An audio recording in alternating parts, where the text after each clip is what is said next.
Today on Callout, Whistler search and rescue long lines an injured snowmobiler off a steep mountainside. It doesn't look possible to do a heli hopper, so we will be doing a long line rescue, a HETS mission here. And later, expert trackers Darcy Fear and Bart Bjorkman race against time to find hidden hiker Callie Chatton. I've taken myself on a little walk to get lost and see if they can find me.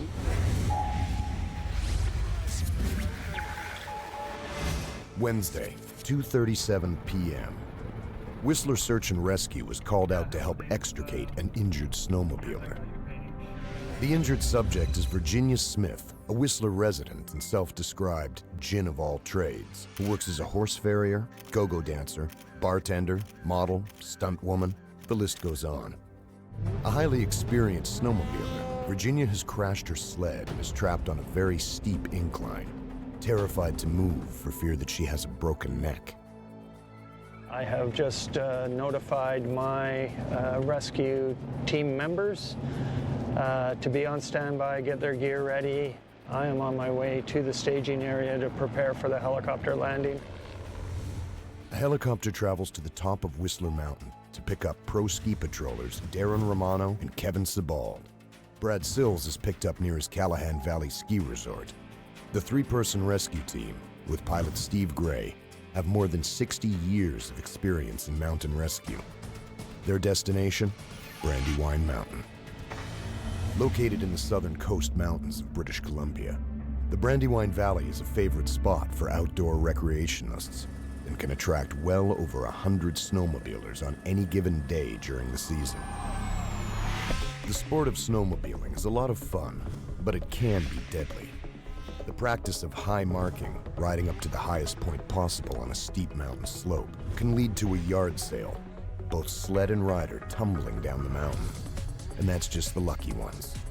In the wrong place at the wrong time, the weight and torque of these powerful machines will easily set off avalanches, burying the rider. And then there's the simple factor of speed versus terrain. The Brandywine Valley has its own special challenge, the S-chute.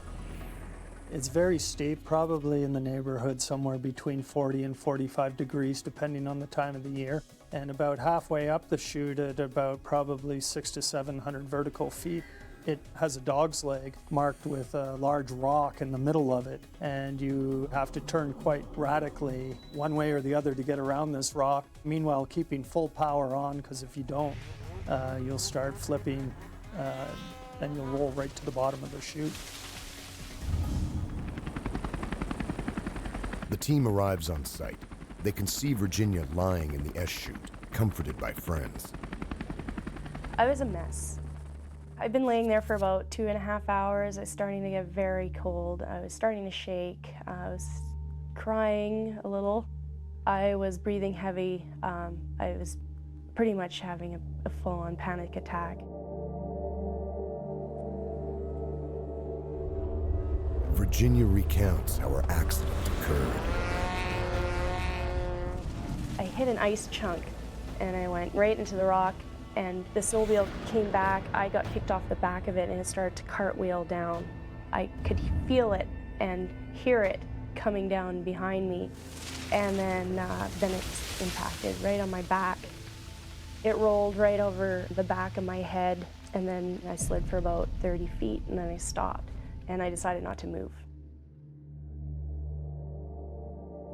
There was a million things running through my mind with the amount of pain that I had. I was almost already looking into the future. You know, how long is this going to be to recover? You know, what's going to happen to me? Because I knew that I wasn't going to be able to get out of there by myself. And then I heard the helicopters come in. The rescue team circles the area to assess the situation and develop a rescue plan.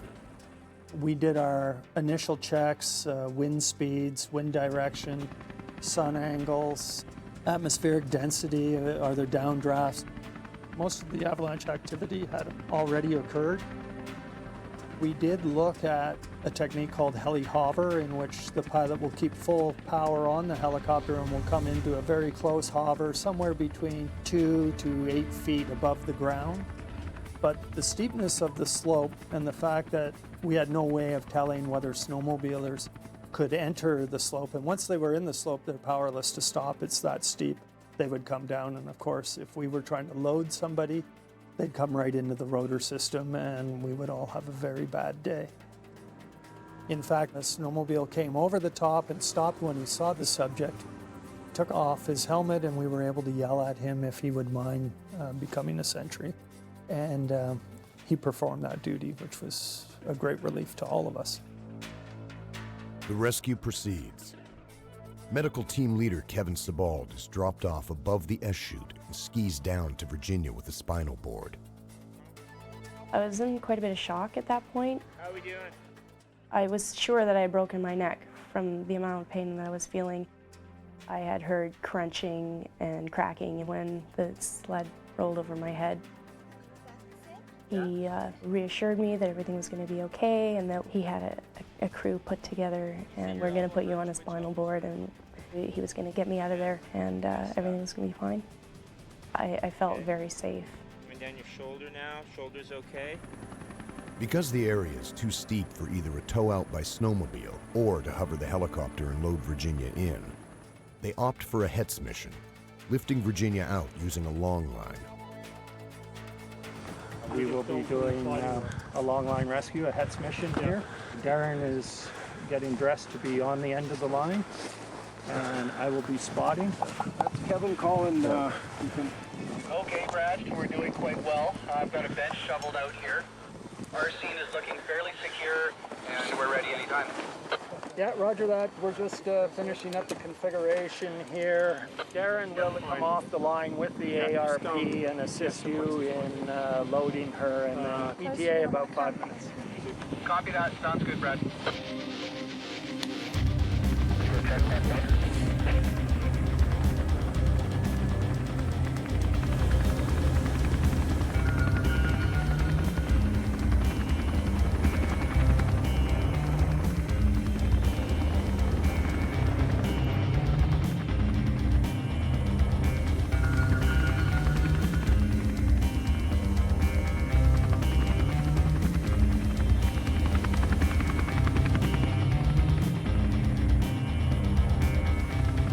The helicopter circles while Darren and Kevin attach a cervical collar to keep Virginia's spinal column properly aligned during transport.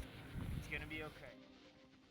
Cinched to a spinal board and bundled in the ARP, Virginia is packaged and ready for delivery to the hospital. It's not all that comfortable, but it is safe. I was pretty much packaged up like a burrito.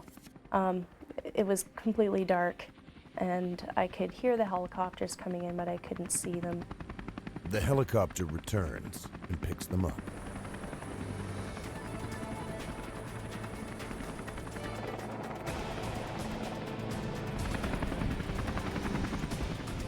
Normally we fly with our back to the wind once he brings it up to speed, and we wear a flight helmet with a boom mic on it. And we've got hand signals that we use. There's always direct communication to the helicopter pilot. If we start to spin a little bit, we can put an arm out to stop us from spinning. It's just a matter of floating and just let the helicopter pilot do all the work. Darren was incredible. He held my hand the whole way as we were taking off. But the spinning was what was really getting to me. The slow spin, just the sound of the helicopter. It was, it's just a lot to take in one day. She was a little bit nervous when we kind of did a big spin in the air. I was talking to her as we were flying, and her hand started to wiggle out a bit, so I just held her hand for a minute, and she said that felt better.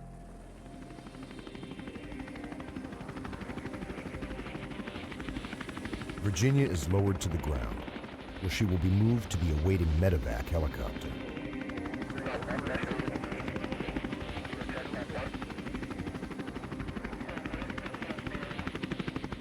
We're inbound. Yeah, he needs to notify EHS and the clinic. How was that, Virginia? Could you see anything? No, it was all dark. Yeah. Yeah. Starbase, for anyone rescue. chief complaint, like cervical 3, 4, 5 area. So that concludes a successful mission here. Patient is now in the medevac helicopter. She will be transported to Whistler Clinic at this time. The helicopter lifts off carrying a very thankful Virginia Smith. They were amazing. I was really impressed on how organized they were and how relaxed they made me feel. They were all very friendly and very professional, and I'm really glad we have them. Virginia is bruised and torn, but she'll recover fully with a new perspective. I have a great urge to get back out on my snowmobile. It's really fun to see what your machine can do, how far you can go.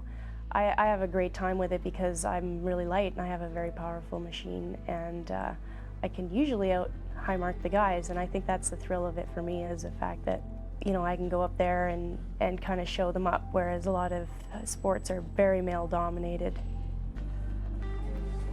I just feel like I learned a big lesson, and I think that I might have been pushing it a little bit more than I should have, and it really was a wake-up call that I have many, many more years of sledding in front of me, and I'm just going to play it safer. Now, trackers Darcy Fear and Bart Bjorkman have 3 hours and 5 square kilometers to locate hidden hiker Callie Chatton. Found a perfect spot to hide out. I just need to get myself up to these bluffs.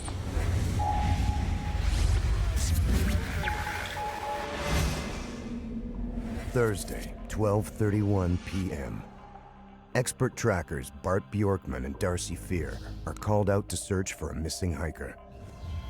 Callie Chatton was reported overdue when she failed to return from a morning stroll through the woods near her friend's farm, where she was visiting.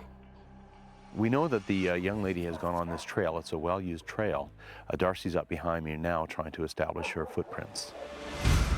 This is an exercise. The two trackers, Bart and Darcy, with more than 30 years tracking experience between them, will attempt to find Callie, a Nelson Search and Rescue Team member. The trackers will follow Callie's tracks through 5 square kilometers of varied terrain until they find her.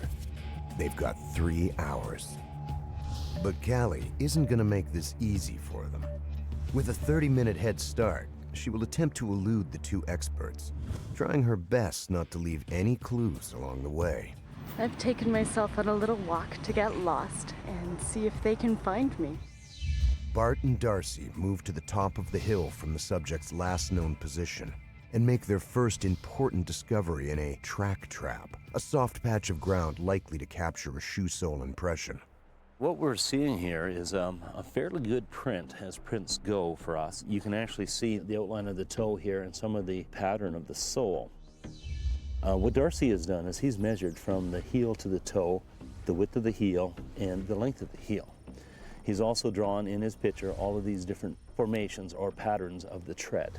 These measurements are compared to the known size and brand of the subject's shoes, as well as any other information gathered from interviews with family and friends. We got the length is right to 10 3/4 inches, 4 1/4 wide, so it's a female hiker boot for sure. This is their prime sign, the signature print they'll use to find Callie, and will help establish her initial direction of travel. I think we'll follow her up this trail and see where she goes across this field. The trackers mark the print with surveyor's tape to prevent contamination, then set the stride length and length of the footprint on the tracking sticks using elastics. One of the things we do when we're tracking is to identify the stride length. The stride length is the distance between the toe of one foot and the heel of the next. The second thing we do is we put the footprint on our stick. So this would be the stride, this would be the footprint length. By putting this down on top of the footprint that we can find, we know that the stride is roughly this distance. We can actually pivot our stick back and forth and figure out roughly where the next footprint should be. And sometimes, because we're dealing with such small evidence, this is really the only way that we can actually figure out where the next footprint's going to be. It's just basically a direction of travel device. You see the west. Establishing direction of travel can narrow the search area significantly. Trackers are usually called in at the very beginning of a search. The reason being is by having trackers go in and establish direction of travel, search managers can actually look at a topographical map and see where the most natural places for people to walk. A lost subject can travel at an average pace of 3 kilometers per hour, which continually increases the size of the search area. By establishing a direction of travel and considering the most likely areas a person would walk, a search area this big can be narrowed down to focus on an area this big. It's now 45 minutes into the search, and the tracking team has hit a roadblock, a hard-packed field that shows no sign. At 250 pounds, if I step on the ground, there's really no pattern. There's nothing you can see there. So what we're going to do is Darcy's going out about 20 meters and he's going to cut for sign. He's actually going to cut across the top of the field, hopefully finding where the young lady walked through. Cutting is a common practice, with one or more tracker teams searching ahead while one stays on prime. If one of the sign-cutting teams finds a new prime sign, they become the primary team, and the other teams leapfrog ahead, and so on. This speeds up the search and helps to continually refine the subject's direction of travel. As he cuts, Darcy drags a stick in the ground, thereby distinguishing his tracks from other sign. Because we have a large field here, what we'd look for too is what we call shine or flagging. Shine is just basically what we see when the lighter sides of the plant or the foliage will show up, and the sun will actually shine on it differently than it will the darker plants along either side. The other thing too is the flagging is the way the grass is bent down. So in this particular case, you can see that the direction of travel was this way. The cutting pays off. They find more sign on the northwest side of the field. We can see a little bit of a toe dig here, and it lines up with our stick. There's another toe dig here, another one here, a big one here. It's definitely not animal, but it lines up with our stick from toe to heel. It's turning into a beautiful day to get myself lost. Sun's coming out, at least a wee bit, and found a perfect spot to hide out. I just need to get myself up to these bluffs, see if I can find a good vantage spot. As Callie settles into her hiding place, the tracker team works their way towards some woods, finding more sign in the softer earth. What do we got here? What's the next one here? That ain't no deer. That's a lug. There's lugs. That looks like it's heel. What we have to do as trackers now is what we call make or break this line of sign. We have to follow along and see, because it could be a hunter, it could be anybody. What we have to do is see if we can actually find some proof that it's actually our person, our lost person. The team is definitely back on track as they follow Callie's sign into a forested area. Fresh break, and you can almost see the whole footprint here. Just crunched everything. All these plants have been broken off fresh. This is definitely not elk, this is human. Stepped right here. Yeah, I got something real good here. Bart and Darcy pick up speed now, narrowing the gap as they find sign after sign. Oh, stand by. They must be getting close to finding Callie. See, that looks like lugs kind of. Yeah, there's a lot of disturbance right up there. But look at this here as well. Yeah, I see that. No, I don't think that's her. No, I think it's too small for her. Absolutely. This has all been pulled back. If this was pulled apart, that's her toe. I can definitely hear their voices, and I can see them just coming into one of the clearings through the trees, so they're definitely on my track. The trackers make their way down an old logging road. Callie's footprints are well defined in the soft soil. Hey guys! Hey, how's it going? Good. Callie is found after 2 hours of searching. In the end, Bart and Darcy followed her tracks across 2 fields and through a forest till they found her. Had this been a real search, the search manager would have employed numerous sign-cutting teams working ahead to continually refine the subject's direction of travel. Ground SAR members would also be on scene searching areas of high probability and calling out for the lost person. Callie shows the trackers her route across the field. I saw some prints right here, right? Tracking is one of these things like you're not born to it. It's just a learned skill. So it's just a matter of getting the right training and then doing lots of practice from there. Callout Search and Rescue features real stories, filmed live by search and rescue teams during actual missions.